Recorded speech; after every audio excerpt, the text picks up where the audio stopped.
Good afternoon, everyone. Hello. This is the most fun part, is to try and rein in the crowd. Hi, I'm Dr. Lucia Voschel. I want to welcome you to the Fairbanks Center for Medical Ethics lecture. I have a couple of comments while you're all settling down. I want to remind people, for those of you who have pagers, they look like this. There's a little Is it not on? I think it's on. Maybe I'm just not close enough to it. Is that better? Okay. I will be the Madonna person. So I apologize.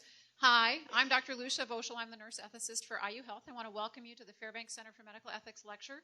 I want to welcome, first of all, remind people that the lecture is being broadcast. So welcome to those of you at IU Health Arnett, IU Health Ball Memorial, and IU Health West. For those of you who carry pagers that still look like this, there's a little button that you can put on it that make them silent. For those of you who use cell phones, please also silence those. If you should be lucky enough or unlucky enough to get a call during the lecture, please step out of the auditorium to answer the call. I have to say that it is both my privilege and honor to introduce our guest speaker for today. Myra and I were just talking and trying to figure out when we met, and we agree that we pretty much have known each other as long as we can remember, and that's all that counts. So this is a delightful privilege, and there's so much I need to tell you about Myra. I'm going to be stilted and stiff and actually read to you. So Myra Christopher is the Kathleen M. Foley Chair in Pain and Palliative Care at the Center for Practical Bioethics. Prior to December 2011, Myra Christopher was president and CEO of the Center for Practical Bioethics since its inception in 1984. From 1998 to 2003, Ms. Christopher served on the Robert Wood Johnson Foundation National Program Office for Community State Partnerships to Improve End-of-Life Care, which was housed at the center.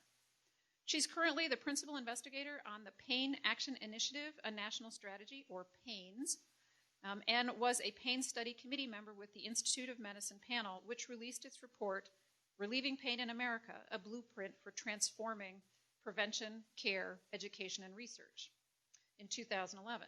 She's currently a member of the National Institute of Health's Interagency Pain Research Coordinating Committee and its National Pain Strategy Oversight Committee.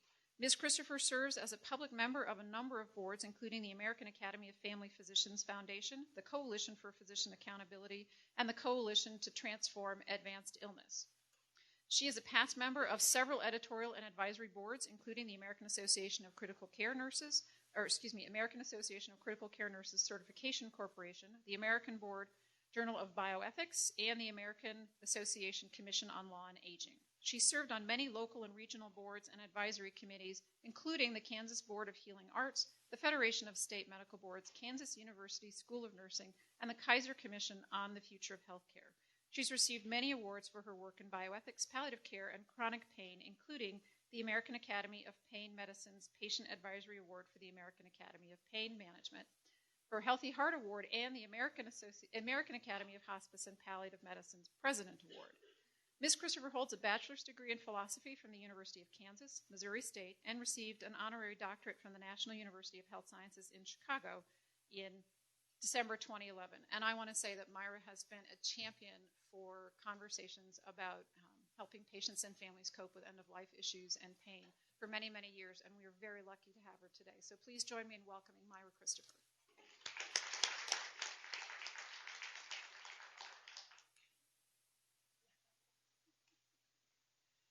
Thank you, Lucia. I want to thank you and Dr. Helf and Robin and all the others at the Fairbanks Center for the opportunity to be with you today.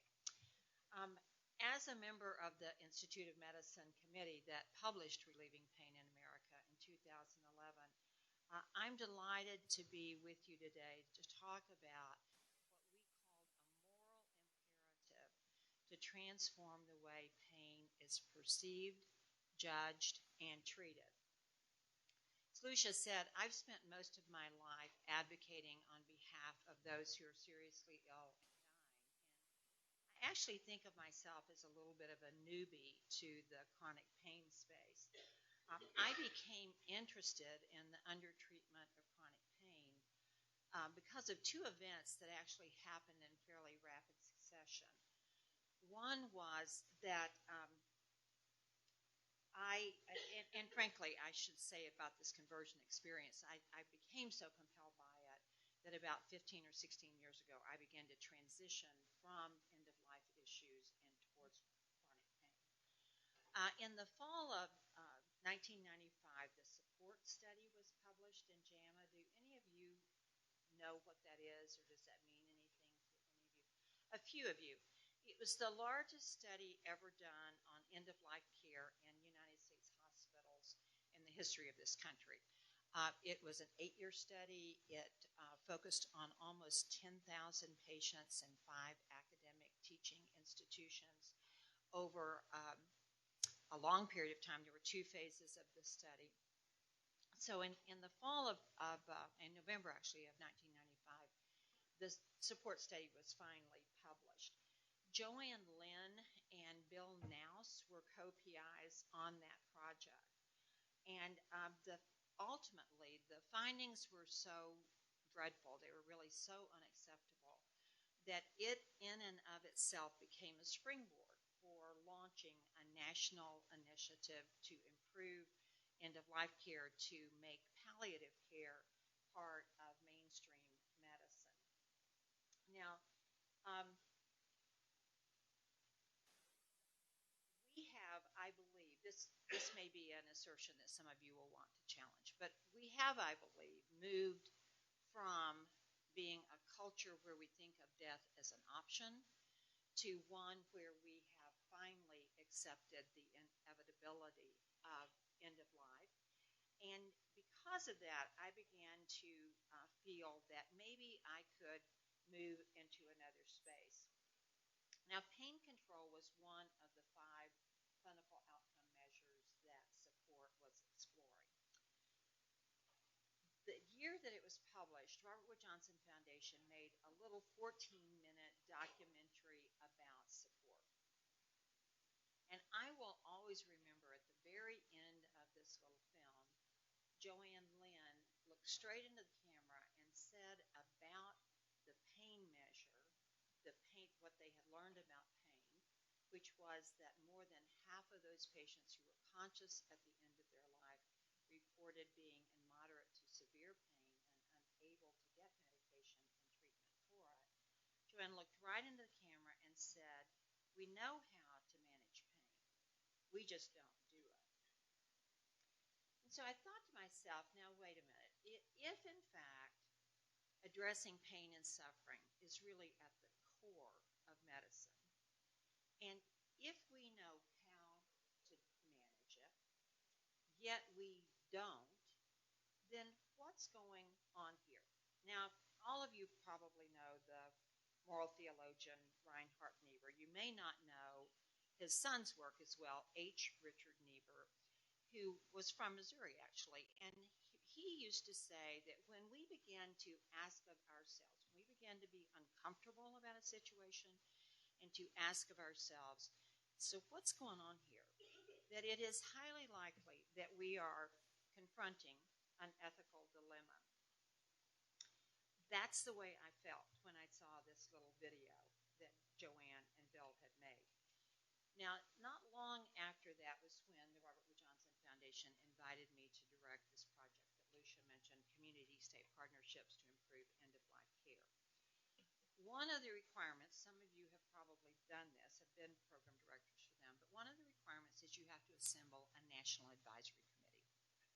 So we were in the process of trying to do that, and I knew I needed someone with real expertise around pain. So I asked David Joranson, who was the founder of the Pain and Policy Studies Group at the University of Wisconsin, if he would join the committee.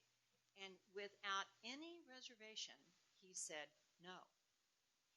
Well, I was a little taken aback by his response. It really is by many thought to be kind of an honor to be invited to be on one of these committees.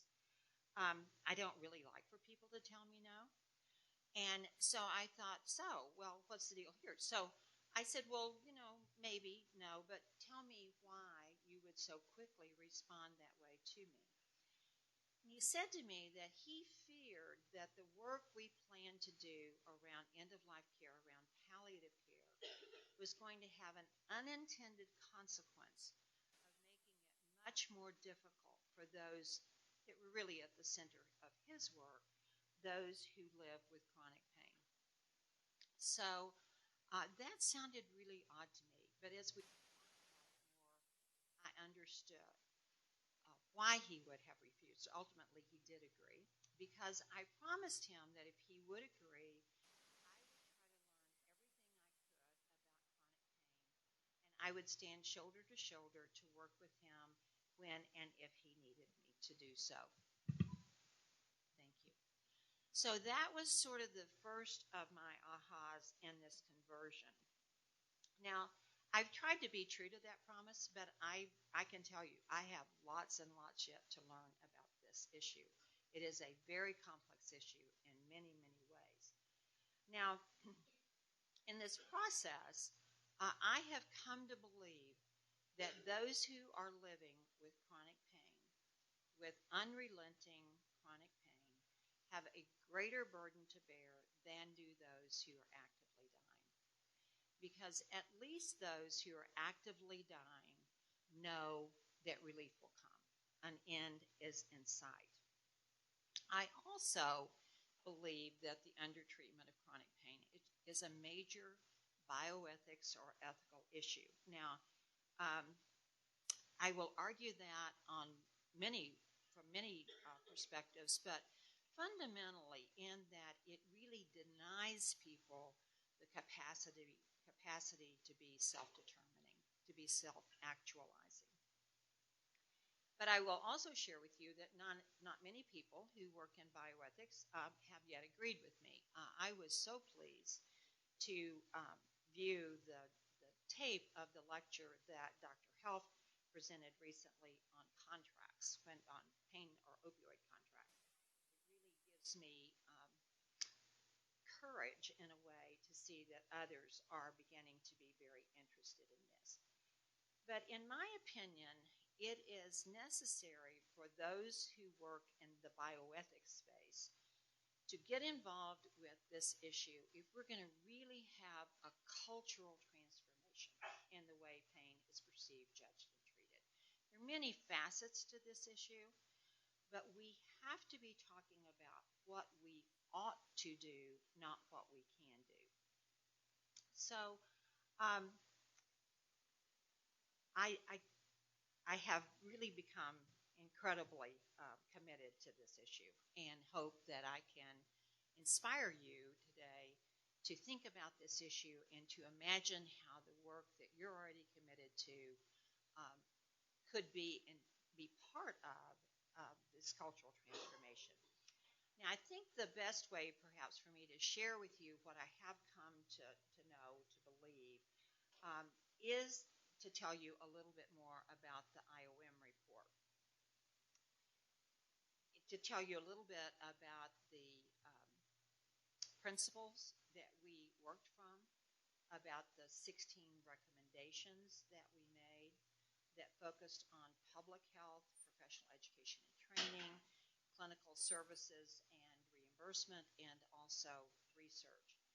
And to also describe to you more about the process. Now, this report came about through a mandate in the Affordable Care Act in 2010.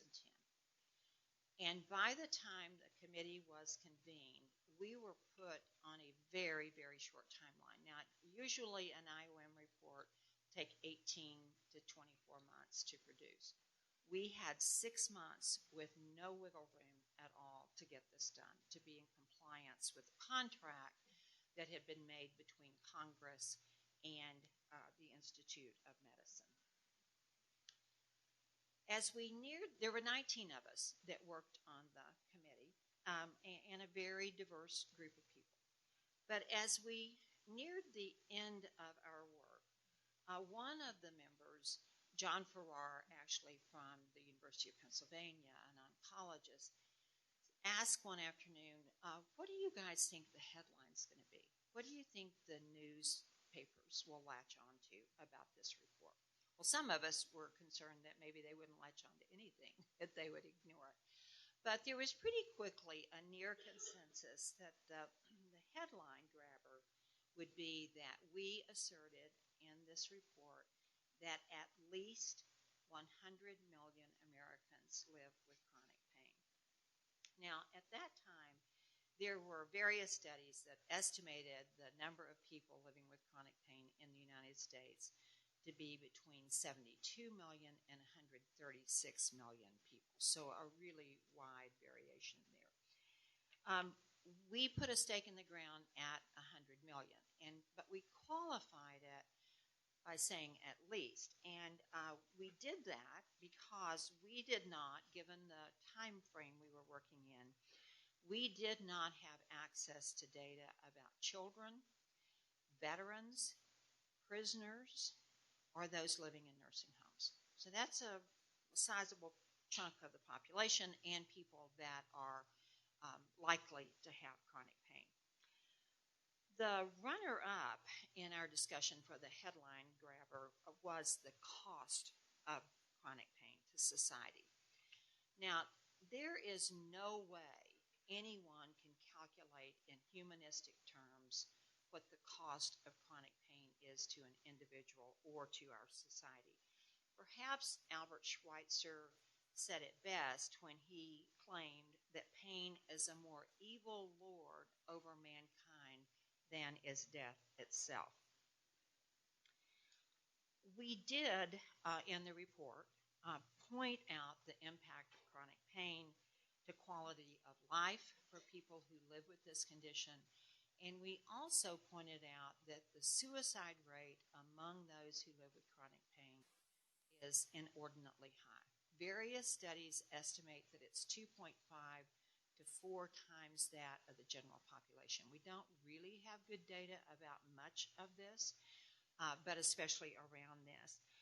I find it especially compelling that the younger the person is living with chronic pain, the more likely he or she is to commit suicide, because people become absolutely hopeless and desperate about these issues. But, in healthcare, we're really good at estimating economic cost.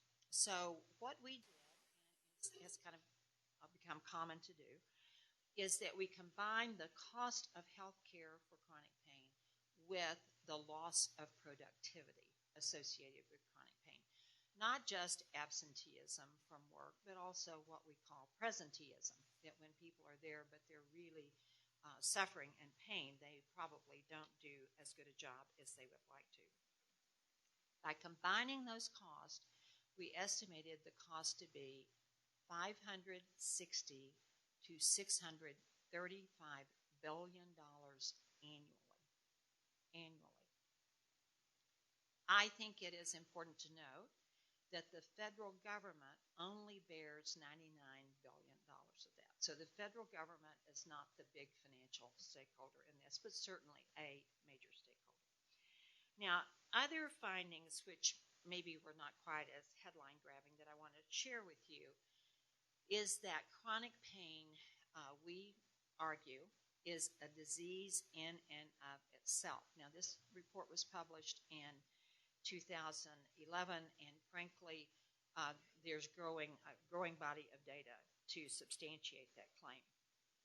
We also said that the current model, which we referred to as a biomedical model, which simply describes prescription pain medications and interventional approaches, whether nerve blocks or steroid injections, surgeries, or whatever, that they may work for a few people, but it really is a failed model, and that we need to transition to shift from a biomedical to a bio-psychosocial model, a bio-psychosocial approach, which would certainly include medications and interventions, but also mental or behavioral health and proven complementary and alternative care as well.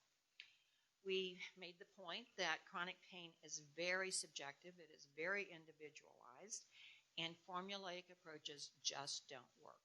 There's been so much attention given to guidelines, clinical guidelines. Clinical guidelines ought to be thought of as kind of parameters within which to work, but certainly not recipes.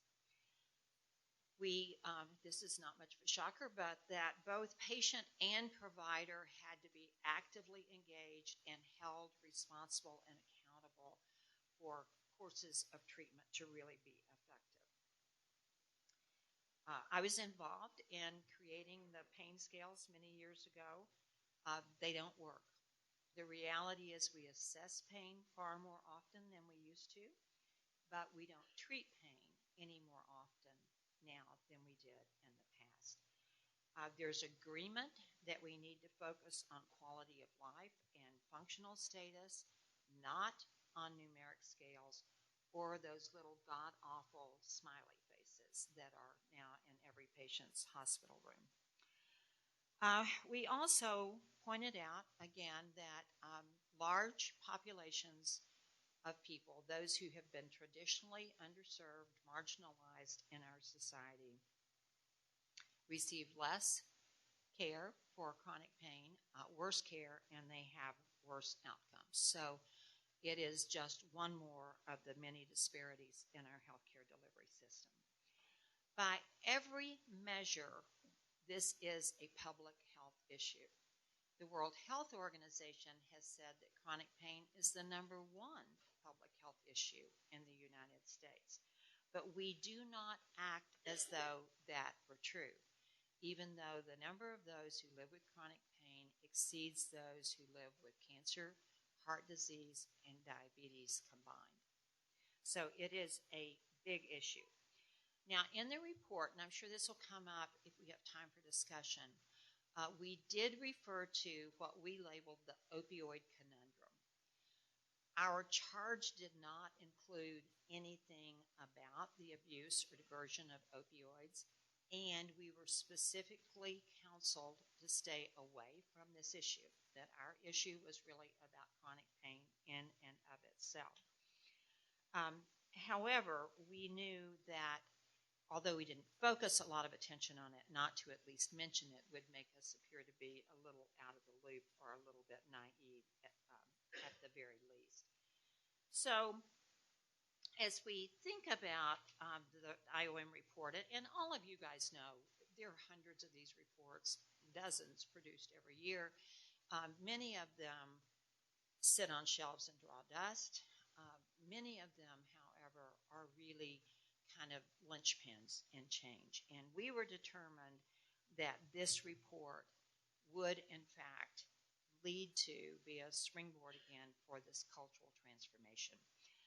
Now, we made the claim, the very first of the principle statements that we articulated was that there is a moral imperative to treat chronic pain, and that all those in the healing professions have ethical duties and obligations to treat pain to the extent of their capacity and to refer patients to others when their patients' needs exceed their capacity.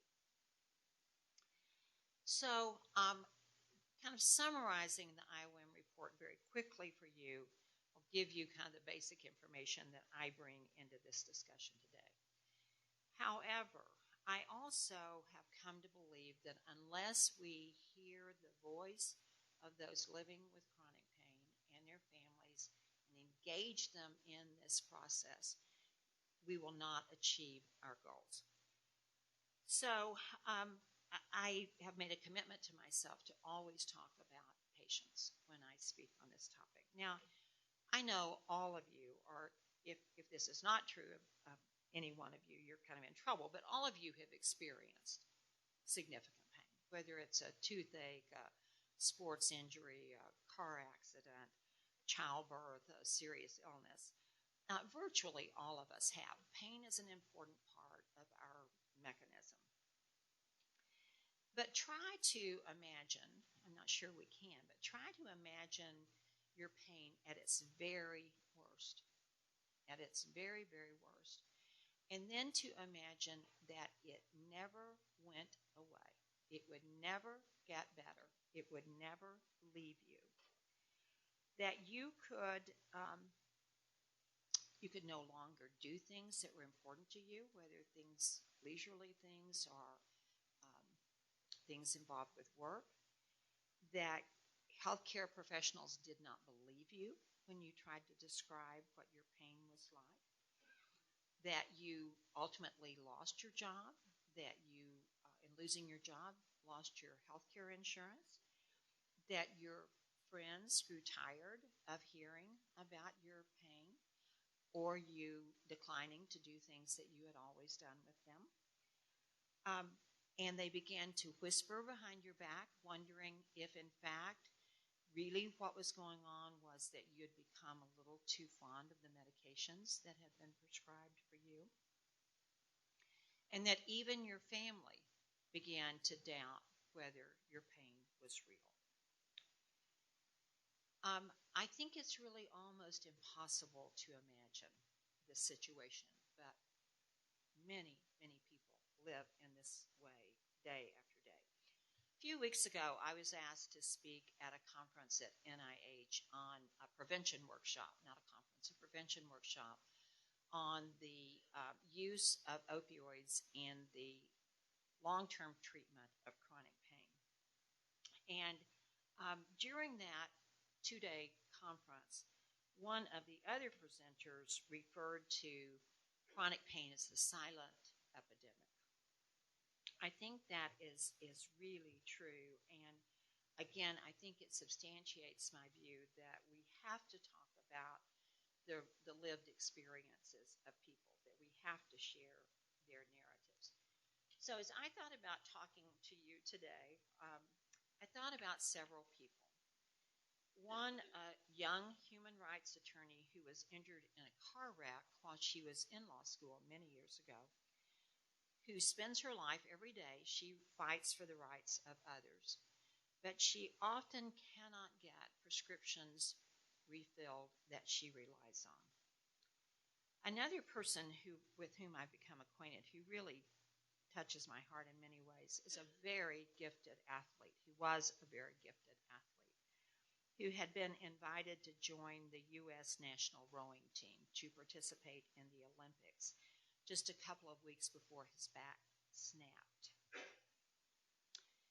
He has had multiple back surgeries, lives completely disabled now, and struggles with guilt every morning as his wife goes to work, his children go off to school, and he stays at home. Or a professor of bioethics with whom I've done some writing on these topics, who lives with sickle cell and has often heard himself referred to as a frequent flyer, a sickler, or worse yet, a drug seeker. Or there's an elderly woman that I have met, but I don't really know, but I saw her walking down a hill as I would drive to work for many months before I stopped and asked if I could help her, who has rheumatoid arthritis that has twisted and deformed her bodies in ways that you can hardly imagine. It literally pained me to watch her try to walk down a rather steep incline. But when I stopped and asked her, could I help her, she said, "Oh, I'm just fine, dear, not to worry." And these are all good people. And I've said about folks who live with chronic pain, they come in every shape, size, color. I mean, it's as diverse a group as you can imagine. They have different educational experiences. They have different work backgrounds, different family backgrounds. The only thing they have in common is that they have struggled with this dreadful disease, and they have been treated really very badly by our healthcare system. They struggle to get the care they need, and I believe they deserve. I'd like to tell you about every one of them in some detail. I don't have time, but I am going to tell you about Julianne. Julianne was diagnosed with polio at age 6 in 1946. She's about my age. She was completely paralyzed for a period of time, but she was one of the lucky kids. She survived and actually lived a very productive and happy early adulthood. She became a teacher, she married, and she had 4 children. But in her late 30s, she began to have muscle weakness and periodic debilitating back and neck pain and headaches, and pain became very much a part of her life. She had 2 spinal infusions and a whole bunch of other interventions, Ultimately, she was diagnosed with post-polio syndrome. Now, because of having to stand to be a teacher, she had to leave the profession that she loved. And for 15 years, she worked a variety of kind of odd jobs, but had to wear a back and a neck brace. She, a few years ago, unfortunately, was diagnosed with stage 4 lymphoma and went through 3 years of chemo and radiation. She is in remission, and she's very grateful to be in remission.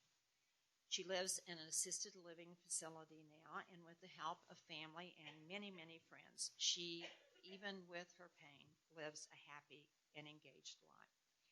She knits. She organized a knitting club at the assisted living facility that makes shawls for women who find themselves in shelters for domestic violence. And each winter, they send boxes of hand-knitted woolen socks to children in Afghanistan. She plays bridge, and she loves to go to the opera. She's a very interesting woman. A few months ago, her primary care physician, who had managed her pain successfully for 7 years, with opioids primarily, told her that the state would no longer allow him to prescribe medication at the level that she was currently taking. She wore a patch at that time for long-term care relief. She had a prescription for breakthrough pain and a medication to help her sleep. She had been on the same medication for a number of years, and after her pain was managed, after it was gotten under control, she had never asked for additional medication. He told her that even though the patch exceeded the limit that had been set by the legislature, that he would prescribe it only for another month, but she would have to start coming back on a monthly basis to visit him if she wanted her prescriptions refilled. So for the next month, she was uncomfortable and really struggled to sleep, which is a big problem for people with chronic pain. And when she returned to her physician, without explanation, he told her he would no longer prescribe the medication and that she would have to find another physician. He made no effort to connect her with another primary care provider or with a pain specialist. So without her pain medication and no referral to another physician, she began to live with chronic pain again. The ombudsman at her assisted living facility was able, after several weeks, to get an appointment for her with a pain specialist. Now, Julianne lives in Oregon. Her daughter actually was the person who called me. She lives in California, but she had heard about the work we were doing and thought that maybe we could help.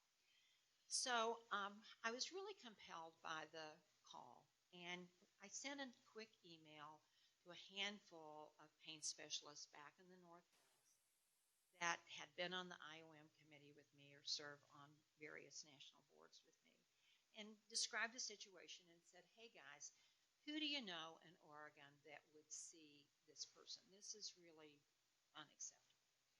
And so I got responses back, and the name of 3 physicians was recommended several times. So I gave Julianne's daughter the names of these physicians and said, now be sure and tell them, that Dr. Fishman said to call, or be sure and tell them that Dr. So-and-so said to call, which she did. And ultimately, she called me back after several weeks and told me that one physician's office had said that he could not take any more pain patients. He was just overloaded. Another said that her case was too complex for him to take her on, and another simply never called back. So I reached back into my network and said, guys, this is just not acceptable. So after 3 months of going without any medication, she was finally able to get an appointment. And I'm pleased to tell you this is one of those rare occasions where there was actually a happy ending.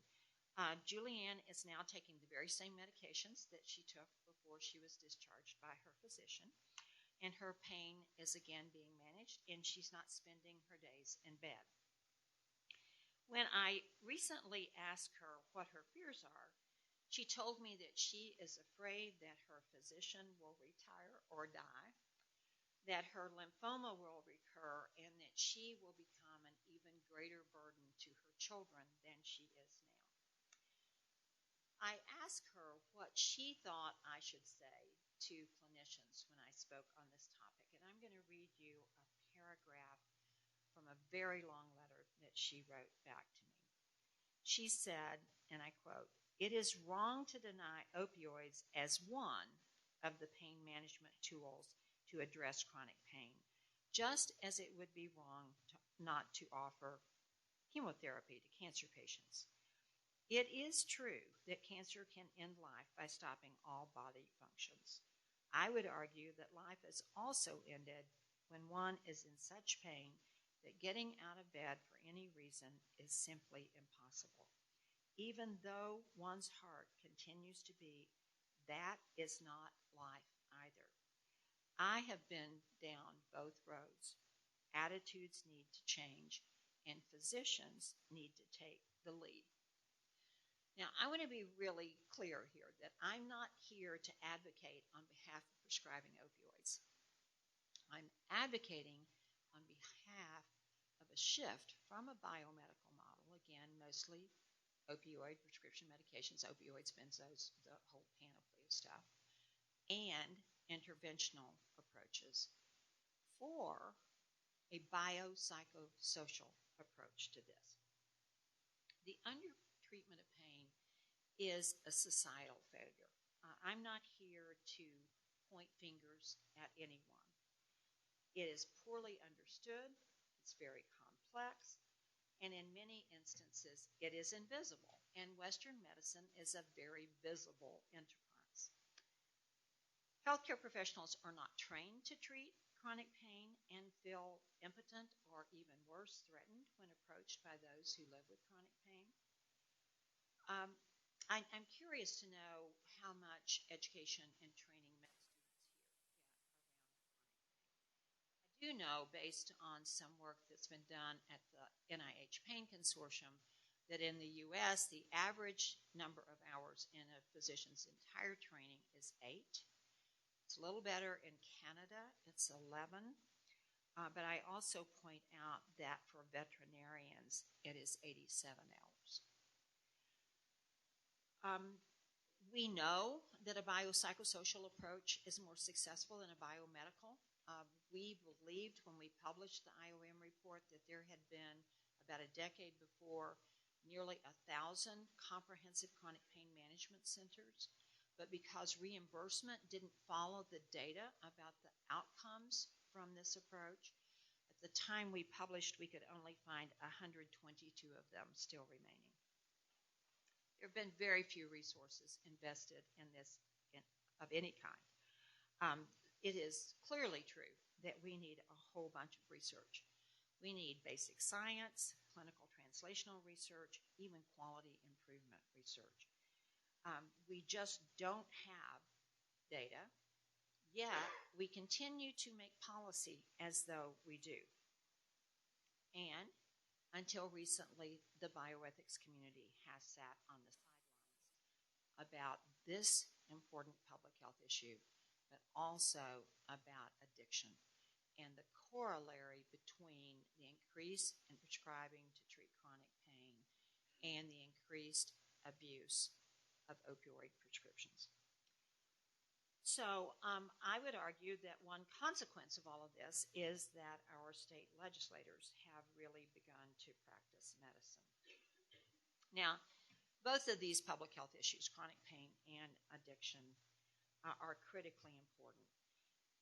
We've not managed either one very well, and I think one reason for our failure is that we have succumbed to dualistic thinking in our country around all kinds of important critical matters. I'm reminded of the work of Larry Churchill and William F. May. Churchill's work around abortion and William F. May's work around early stem cell research come to my mind when I think about this, because both of them warned us about engaging in manichaeistic thinking, that there's either good or there's evil, that there's no in-between, that if you agree with me, you are surely enlightened, intelligent, a good person. If you disagree with me, you're uninformed or evil, and you should be destroyed. We are at a very perilous place in our society. If when we think about complex policy issues, whether healthcare, education, transportation, I don't care, we imagine there's only one or two possible solutions, then we are in big trouble. So much so that in my home state in Missouri, when we, kind of the epicenter of the culture wars, when we were looking at early stem cell research, we thought it would be a really good idea to criminalize researchers engaged in this enterprise and to charge them potentially with murder. There was an effort to amend the Constitution of our state to do that. Fortunately, it did not pass. So we're at a place now, and it's probably not politically correct to do this, but I'm so worried about this. When I look at what CDC is doing these days about a whole bunch of issues, I have great concern. CDC has said, Tom Frieden himself has described the unintended deaths associated with opioid abuse as an epidemic. Well, I'm not a clinician, but my understanding of what defines an epidemic doesn't really fit with this. The most recent data we have is that there were about 16,000 unintended deaths in 2012 related to opioid abuse. But I question how those deaths are counted. If opiates are in the blood system of one who dies, an unintended death, experiences an unintended death, then it is counted as an opiate death. It doesn't matter what else is in their system, what else they've been popping, or that they washed it all down by Jack Daniels. It's counted in that way. So all of this has become terribly, terribly politicized, in my opinion. Now, let me say, too, one death is too many. There's no question about that. We have seen in the last couple of years a decline in the number of opioid-related deaths. We've, at the same time, seen a pretty dramatic increase in the use of heroin and deaths associated with heroin. But it's not just heroin. It's crack and cocaine, marijuana. I find it so interesting. In the midst of all of this, states are one by one legalizing the use of marijuana for recreational purposes. So we are very conflicted about the use of medications, drugs in our society in general. But let me share a little more data with you, and I want to try to wrap up here because I would like to hear what you think about what I've said or questions that you have. Florida has become a real hotbed for opiate abuse, and for a number of reasons, it's a very interesting place to look at because due to the warm weather, there are a lot of older people and people who live with chronic pain who migrate to Florida. And their legislators and their governor and attorneys general have decided pretty much, and this is a bit of hyperbole, but just to stop the supply of opioids from coming into their state. The DEA has also taken a supply-side approach, and I've done a lot of work with the DEA and NAG over the years, and they perform an important function. I'm not trying to bash them. But this supply-side restraint approach, I think, does not work. The American Academy of Pain Management recently did a study where they, again, it's not a scientific study, it was a web-based study. They asked people who came to their website who lived in Florida would they please share their experience. 220 people responded to their request. But it's very interesting to me that of those who responded, nearly 2/3 of them had had prescriptions for immediate release oxycodone refused. And they were given all kinds of reasons, some really laughable, why they were not able to fill their prescriptions. Many of them were not given any reason. They were just told, we don't fill those scripts here. The vast majority of those who had this experience were not first-time customers. In fact, 2/3 of them had filled the same prescription 10 or more times at the same pharmacy. Now, 90% were not offered any help to find another pharmacy to fill their prescription. Almost 40% were never able to get their prescriptions refilled. Of those who ultimately got their prescriptions refilled, the majority of them had to go to 10 or more pharmacies, and 2/3 of them completely ran out of their medication before they were able to get a refill.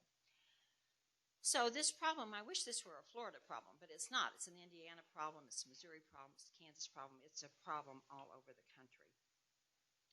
Recently, the Center for Excellence in Healthcare Communication for Underserved Populations, CHECkup, as they call themselves, at the School of Journalism at the University of Kansas, at our request, reviewed 3,200 media stories where the focus was supposed to be on chronic pain. Now, these included newspaper articles, TV transcripts, wire news, blogs, and so forth. And the time frame was post-publication of the IOM report and all the way through the end of 2013.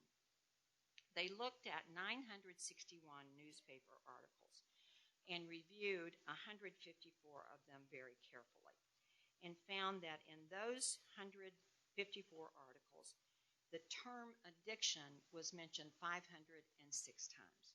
They concluded that, in fact, what appeared to be an article about chronic pain was really an article about addiction. So it is little wonder that we are so confused. Our views are so shaped by newspaper stories, TV transcripts, and so forth. What really is sad to me is that many chronic pain patients internalize these negative stereotypes and perceptions. They begin to feel that there's something wrong with them, that maybe it is in their head, that maybe they are engaged in some sort of wrongdoing. It's true that today many cancer patients won't take opioids because they don't want to become addicted, and that physicians who prescribe them are often stigmatized by their peers. And it really is, there's a growing data that this is a huge problem. I believe this situation is unconscionable, and I believe also that it is in the rational self-interest of everyone in this room to engage in this transformation, to begin to help figure out how we're going to address this issue. I've been challenged about saying this is a moral imperative, and I just say, I think Immanuel Kant would have agreed this is a moral imperative. It seems to me that this is a situation that the maxim ought to be universalized because it is in our self-interest to do so.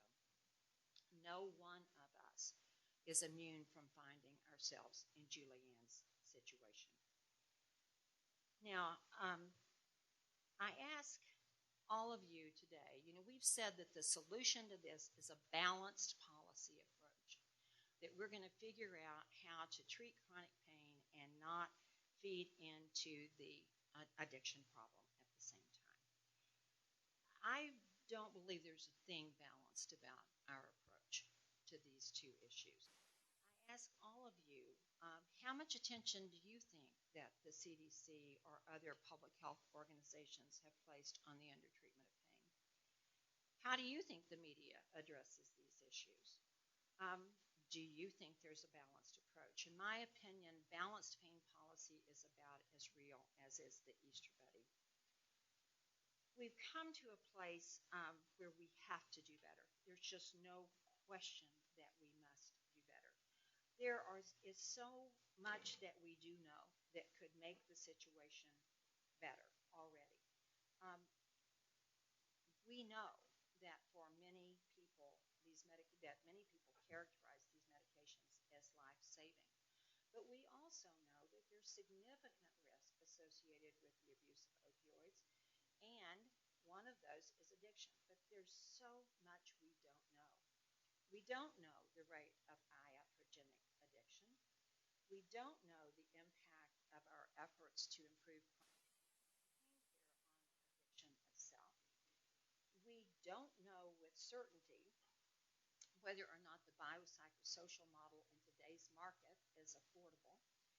And we don't know if, frankly, moving to this model will, in fact, have a positive impact on the addiction issues. I believe it will, but we don't know that. So I do think that there is an imperative to address this issue. At the Center for Practical Bioethics, where I have worked for more than 30 years now, we regularly say good ethics start with good facts. And clearly, we're faced with a paucity of facts. We need data, but we also desperately need a rigorous ethical dialogue about these issues. Data will not lead to the cultural transformation. From my perspective, ethical dialogue and discourse is just as important as its data and all of this. And I would ask who better or more appropriate to lead this conversation than those working in this space.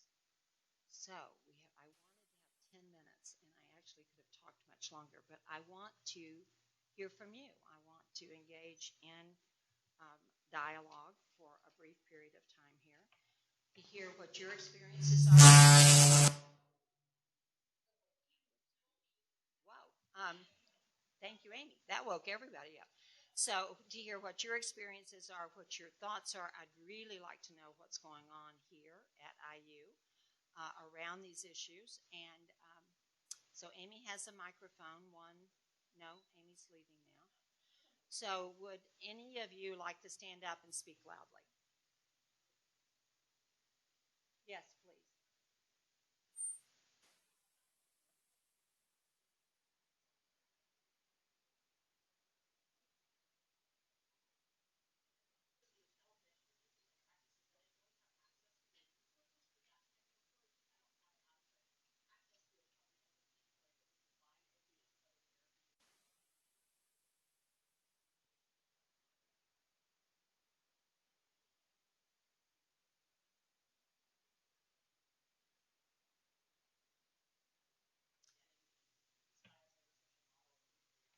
I will repeat your comment and your question for the benefit of those who are listening from elsewhere today.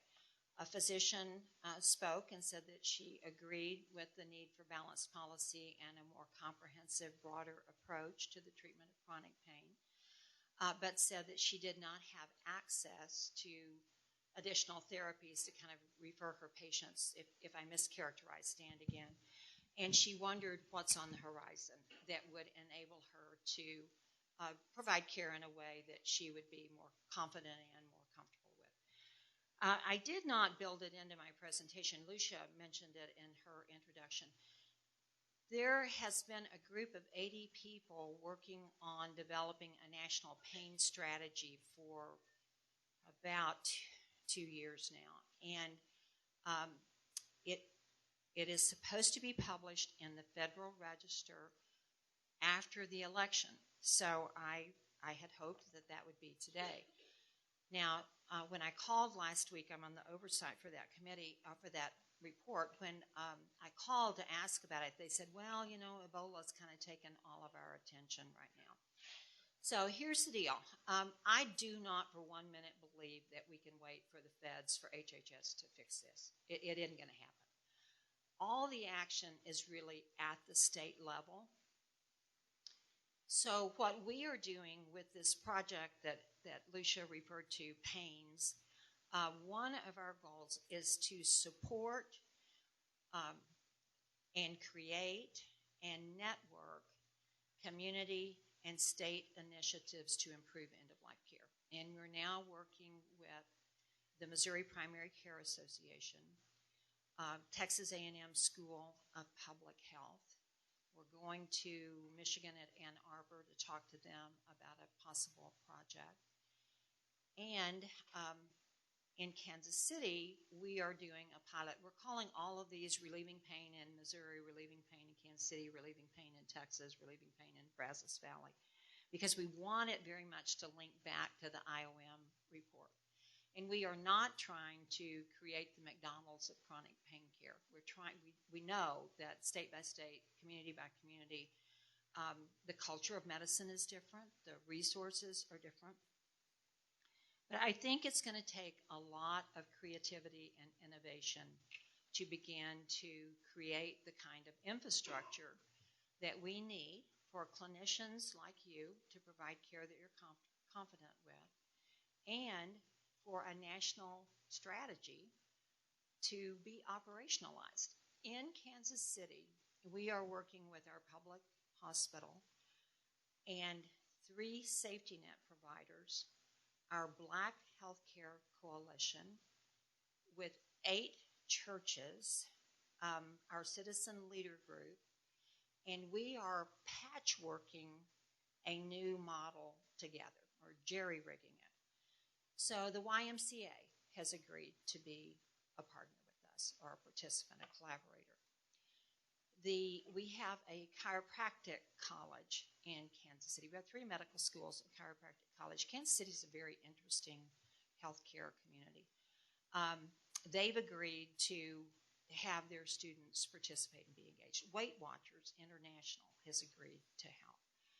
United Way has agreed to provide some funding. So this is really kind of a lousy way to talk to an audience as esteemed as this one about models of healthcare and new clinical approaches. But quite frankly, I think that's about the best we're going to be able to do. We do know that navigation is really critical for this population of patients because their problems are so complex. And it's certainly true that chronic pain affects everybody in every socioeconomic status. But chronic pain for many is also a pathway to poverty. So we are trying to, we're publishing a policy briefing series that if any of you are interested in, you can contact me and we'll put you on the mailing list. It's free, to try to educate state and federal legislators about policy issues, everything from contracts to, I think the one coming out, the last one was on complementary and alternative therapies. The one coming out is on prior approval, requirements of prior approval for medications and so forth. So I don't think this is going to make you think, oh, wow, I know who to call to, fix the problem that I'm living with. Inspire you to think, who in this room or who elsewhere here in this community or in this county might I bring together to at least try it and see if we can't make positive difference. So I wish we could talk for another day about these issues, but I see Lucia standing at the steps. I am very grateful for the opportunity to come and be with you. Again, I always know I'm talking to the choir, because people like you who come to hear some old woman like me talk about these issues care about these issues and are part of the solution. So all I would say to you is that this is worthy work. Go forth and do good work, and thank you.